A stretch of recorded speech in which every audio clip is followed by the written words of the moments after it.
Yeah, so I'm delighted to chat with you today. My name's Elizabeth Howell. I live a little bit north of Burlington, Vermont, way, way up in the Northeast.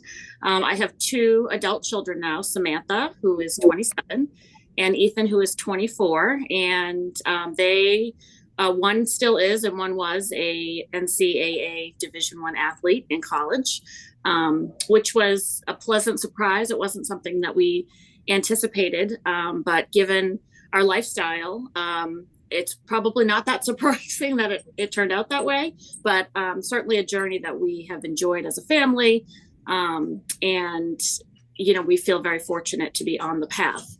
I think it's super interesting that you started this business. And I love what you said about sports mom being a lifestyle, because it certainly is, for sure. Yeah. There's so many things that go into it. And, as a parent, everything is new and you don't necessarily know what your kid will be interested in or what they'll want to do. And a lot of parents just want their kids to get involved in activities because it's great for them to have interests, outside of school. It keeps them motivated. Right. And that was always a big thing for us. I worked at the Emily Post Institute almost the entire time that my children were growing up. And that's a company started by Emily Post in 1922, and it's all about manners. And Emily Post was like Oprah level famous back in the 20s and 30s. And she was very much a businesswoman. She was divorced. She had two young kids that she had to support.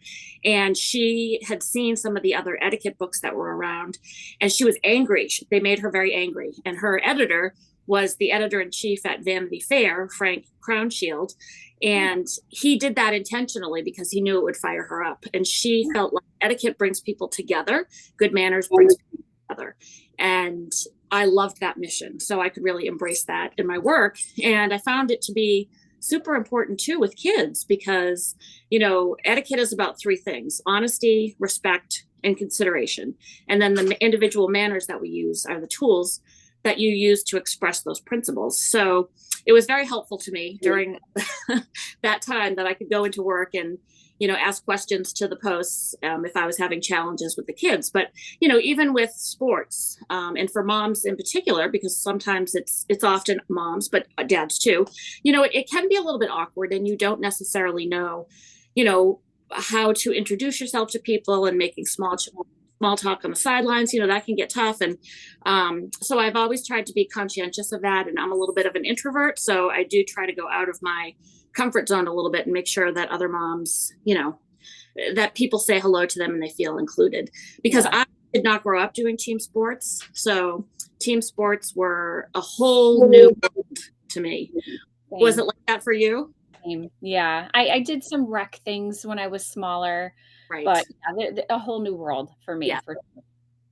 Yeah. And my daughter, she did the sport that I participated in, which was horseback riding, equestrian sports. And we had great fun. She and I loved that. And it was interesting because I had heard rumors that there were more opportunities at the high school level and in the college level than what existed when I was younger. And I knew that there were some intercollegiate teams that were sort of informal, but I had heard people talk about, no, NCAA has made this a Division I sport. So when Samantha got to be like 12 or 13, I started to look into that because I thought maybe it might be an option for her. It might be something she'd be interested in. And I ended up starting a business in that space, believe it or not. After I left Emily Post, I had a little store in a trailer that I drove to horse shows. And yes, it was super fun. I have some pictures I'll share with you. And it's funny, I took a lot of the relationships I had built at Emily Post with different companies we had worked with. We had done some things in the e-commerce space, and I brought those brands into my little store. And funny enough, when I looked around, it was all, women-owned companies, usually solopreneurs who started a business. Mm-hmm. And I had a few marketing clients as well. And I ended up having a few clients in the equestrian space, which for me was just so much fun. Yeah. Yes. And it was funny because the first event that I went to was a 6-week horse show in Manchester, Vermont, which is about 2.5 hours south of us. And one of my first customers was a young lady named Samantha Smith, and she was on the equestrian team at Baylor University in Waco, Texas. And so I immediately asked her 5 million questions, and she didn't run away, which was great. And and sort of day one, I learned a ton, and I found out that this was actually indeed a sport.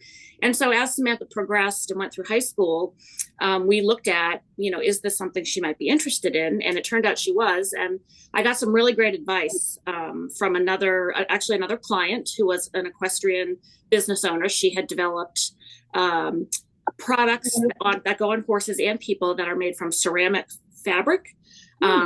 And it has healing properties. It helps with blood flow and that kind of thing. She had a bad accident and broken her neck, and she had done a ton of research and found that these products were very helpful. So as I worked with her, she said, some of these schools have camps, and they talk to the parents, and the kids have an experience too. She said, go to a camp, because then Samantha will know, is this an experience I want as part of my college experience or not?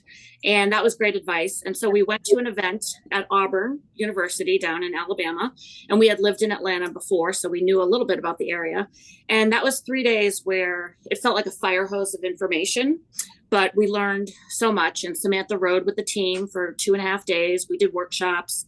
They worked in the barn, and we really saw what kind of a commitment it required to be on a team. And it's a huge commitment. And we also got to talk to the coaches about, how difficult is it? And it's incredibly difficult, which was not a surprise, but I appreciated the fact that the coach was very transparent with us. I feel like when you get to that level, sometimes it can be really hard to figure out what's the deal. Sure. How does this work? And there aren't really a lot of avenues that are super open to you to ask those questions. So I really appreciated the fact that those coaches were so transparent with us. It helped a lot. Oh, so how long had she been riding for? How long had she? 5th grade. So she was doing it for a long time. So that was a long time. So before you continue on further, yes, after high school, can you tell me a little bit about what her schedule was like as she was younger up until that point? Like, what was the commitment level like? Sure. Yeah, actually, I misspoke. She started in 3rd grade because she started 2 years younger than I did. I remember trying to wait until she was in 5th grade because I knew what the commitment would be, not just in time, but also financially. Sure. It's an expensive sport. Yeah. And she wanted it so badly that we started with once a week lessons. So it starts out very innocently. Yeah. But I knew, and my husband knew, because he had seen sort of me involved in this. We went to high school together, and it starts out as once a week, and then you move up to twice a week. And then before you know it, it becomes, 5-6 days a week. And yes. And what happens to a horse sick young lady is that she ends up wanting to spend all her time at the barn. And I had that disease as well. So I understood very well. And we were very fortunate that we found a place that was just 1.5 miles from our house on the bus. I was going to ask that. Yeah. Yeah. We were very lucky where she was able to ride, and that she had access to school horses, because not all facilities have that. It depends where you live. It depends what's available in your area. It's a sport that not everyone has access to, just because of geography and, so many other factors. So she would take the bus from school. They would drop her off at the barn, and she would walk up the hill, and she would ride and do her chores and take care of her tack. The other thing about equestrian sports is that there's a huge amount of responsibility on a kid from a young age. You're responsible for another animal, for another life. And really, most kids are taught that those needs come first. And there's good things and bad things about that, as we all get better at teaching young girls how to take care of themselves. I think that equestrian sports has some catching up to do there, and they've done a lot in the last 10 years. But it's tough, because that message is definitely there that, your horse comes first. So at one point, do you start competing? She probably started competing when she was quite young. I would say she was probably in 5th or 6th grade. She was probably like 10 or 11. And again, we were very fortunate that there was a nice local show circuit, and not everybody has that, but there were 7 or 8 horse shows during the summer season on the weekend, and you'd be there from 5 or 6 o'clock in the morning until whatever time it took to finish. And then of course you have to take care of your horse, and we would braid the horse's mane in the morning or the night before. You give them a bath. There's all of these like caretaking elements. Yes, there's so much more to just work. Right.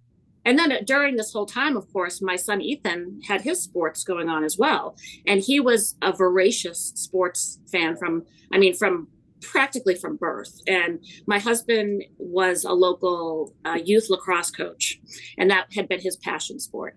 So Ethan was going to practice with Paul when he was 3.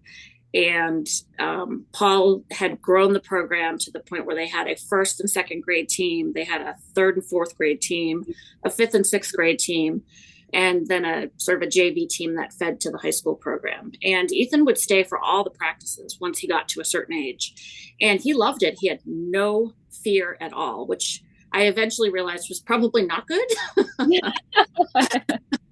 But good too. Yeah. Because he would get in there with the big kids, and it didn't affect him at all. Exactly. And we did try to keep him away from football. He played hockey for 10 years, which is very where we live. And he was a goalie, so there was a ton of equipment and, more early mornings on the weekends. So for several years, we had to do the divide and conquer approach, which I know a lot of parents have to do. Right. And so that can be it's challenging for sure. Yeah.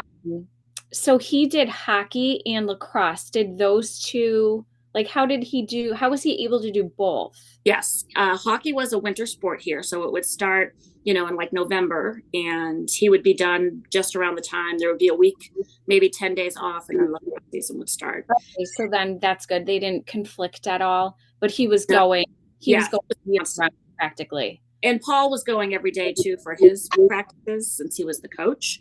So it was a very busy time. And then when Ethan went to high school, he did his first 2 years locally here in town.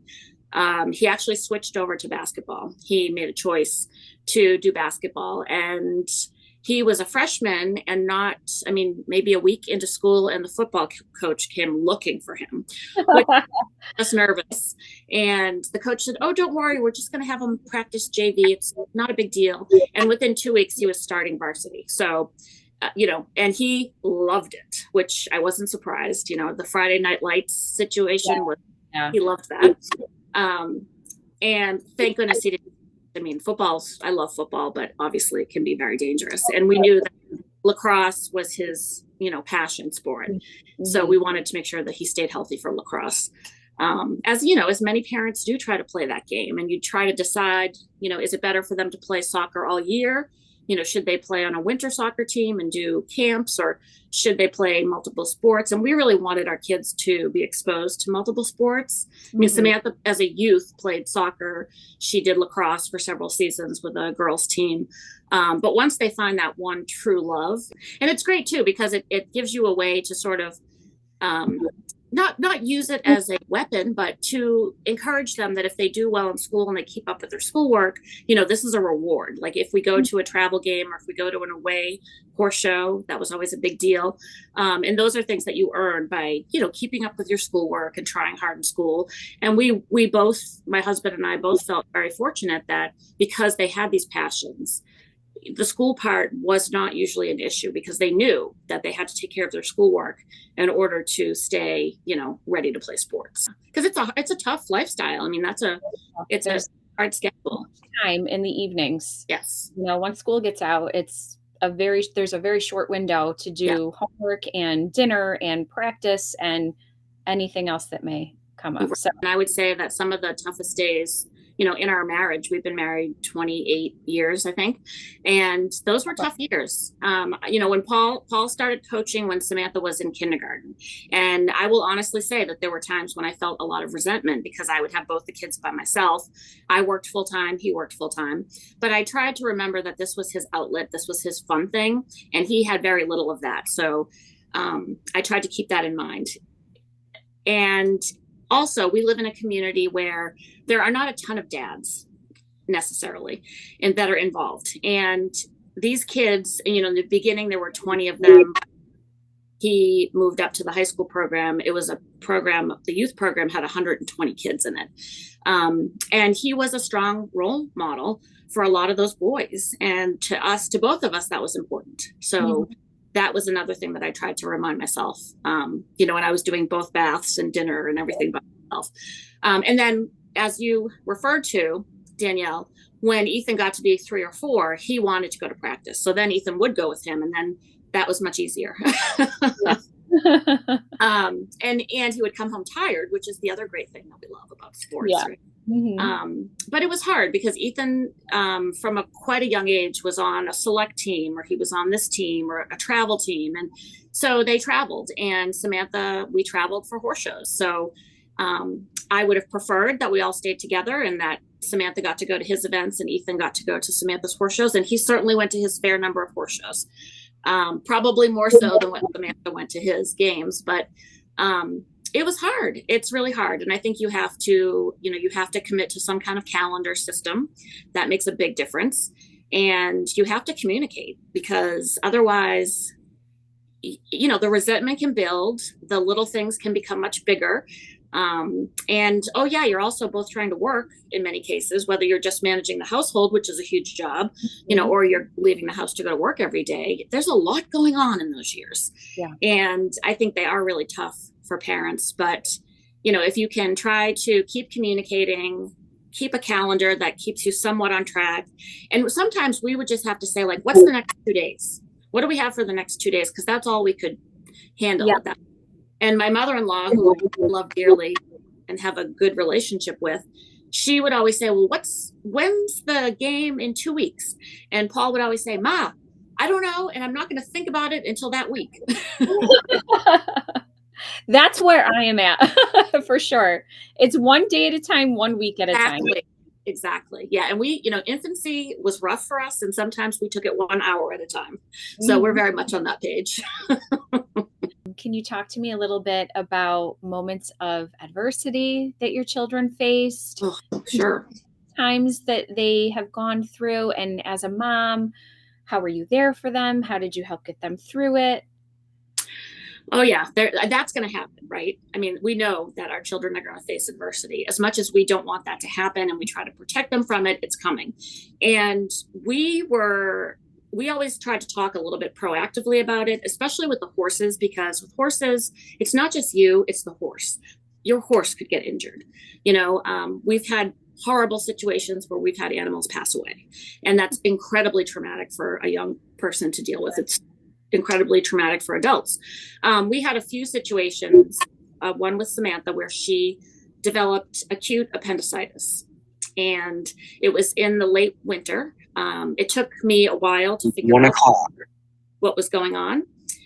And we went to the doctor, and she was only 12. And the doctor, our great pediatrician, she said, you know, Mom, I think we need to take Samantha down the street and just get her checked to make sure that her appendix is not to blame for this bellyache. And as soon as she said that, like, my stomach dropped, because I knew I had a roommate in college who had acute appendicitis, and I went through her, and immediately, like, the mom guilt just came to bear on me, saying, how could you have missed this? She's had a stomach ache for over a week. You know, you haven't even paid attention. You didn't know, like, what's wrong with you?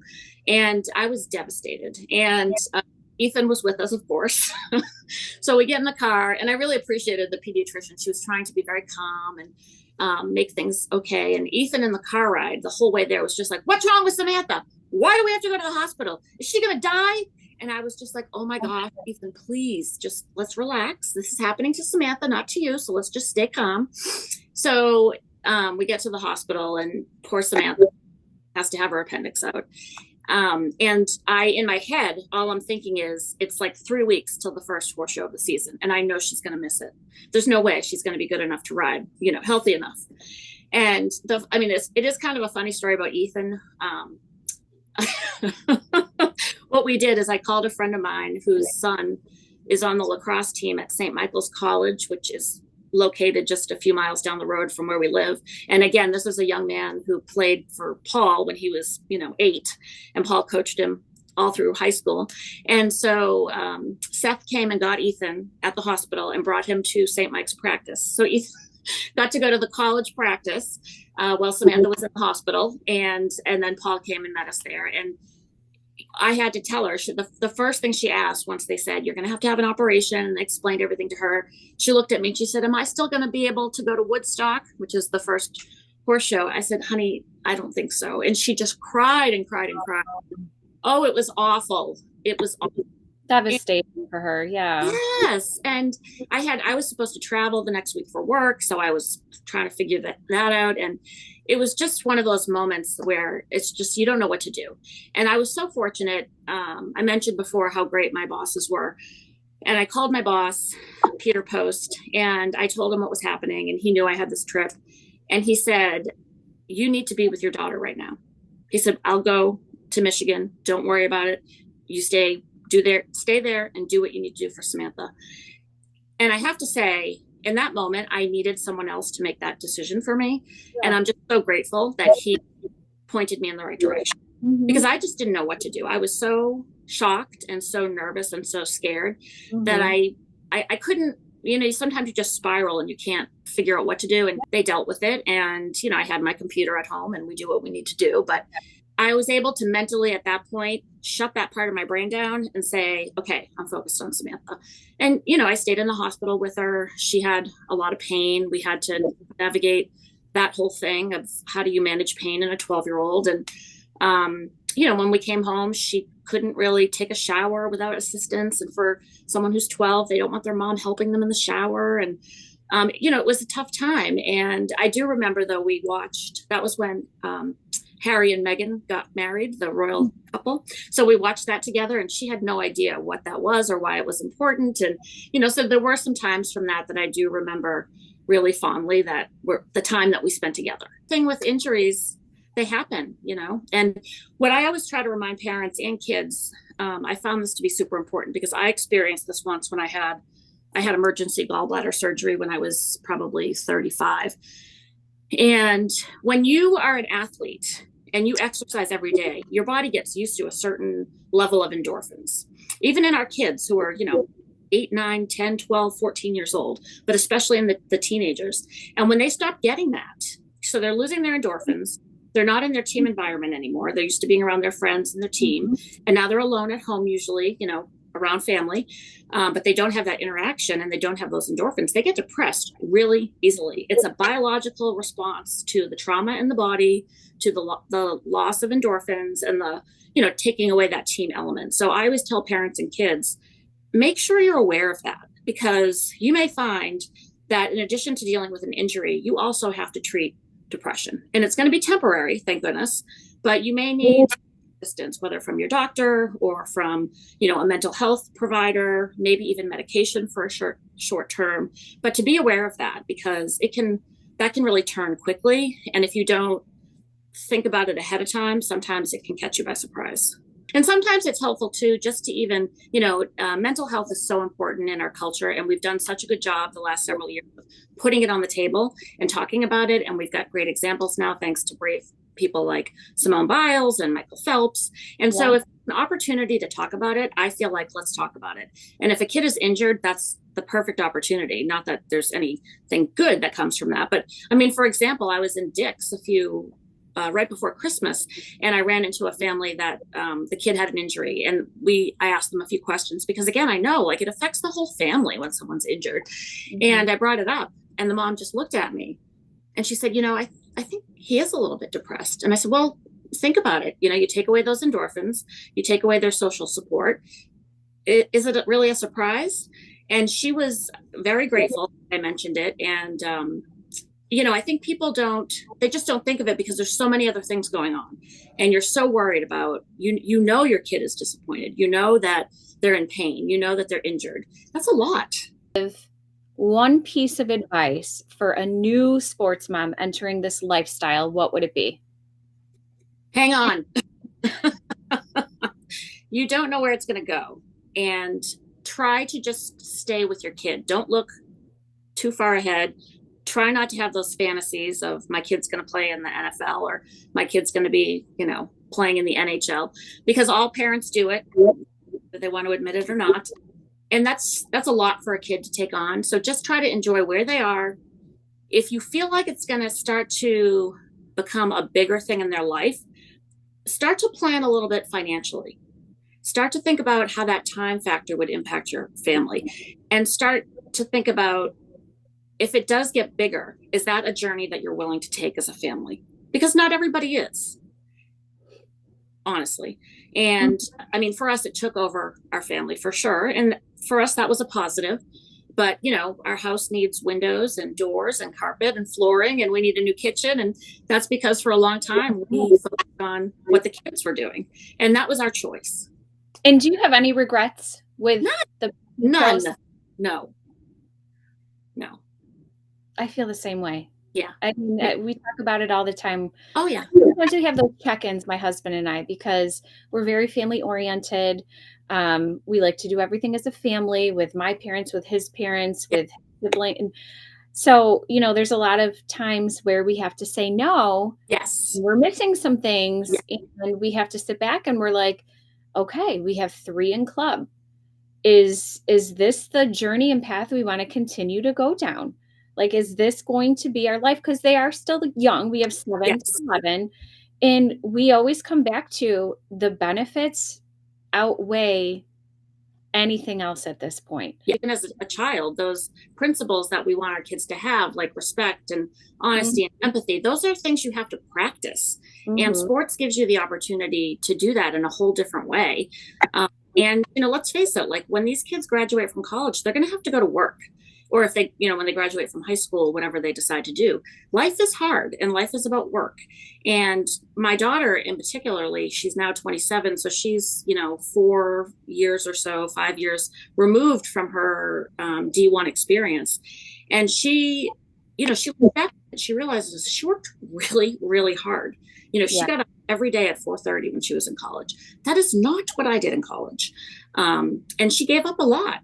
And she had tough times. She had tough coaches. She had difficult teammates. I mean, she had the whole gamut of experiences.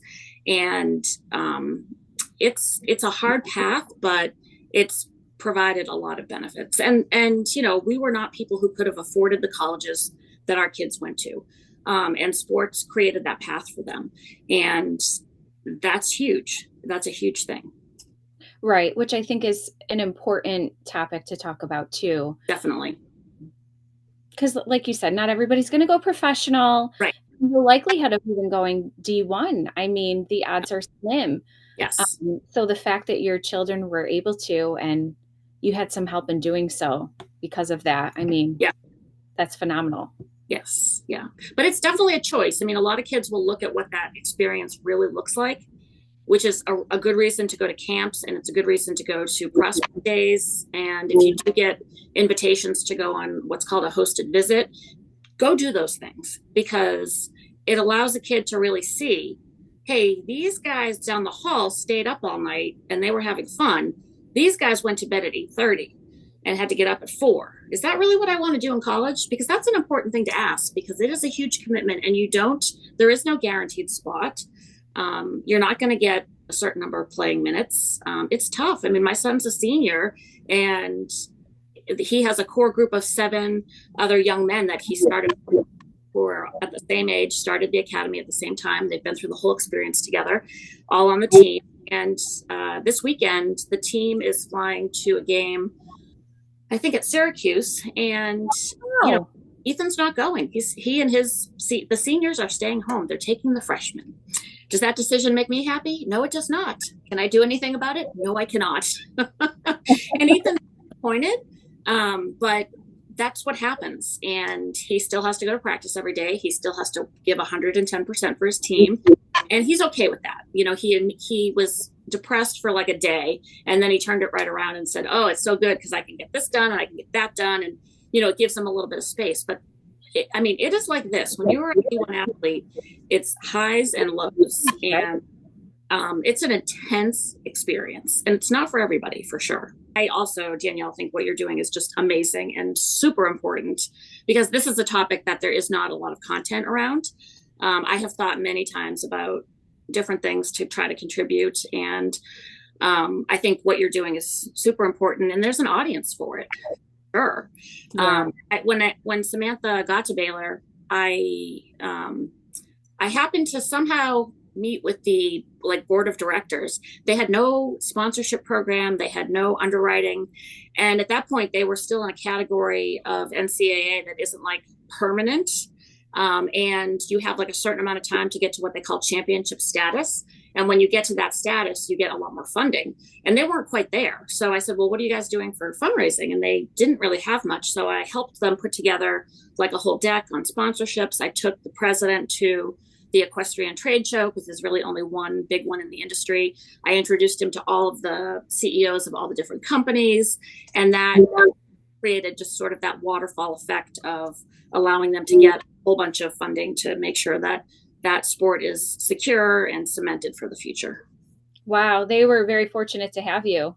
Well, it was my way to give back, because I felt we had been given. It felt really good to give something back to the organization. Wow, that's incredible.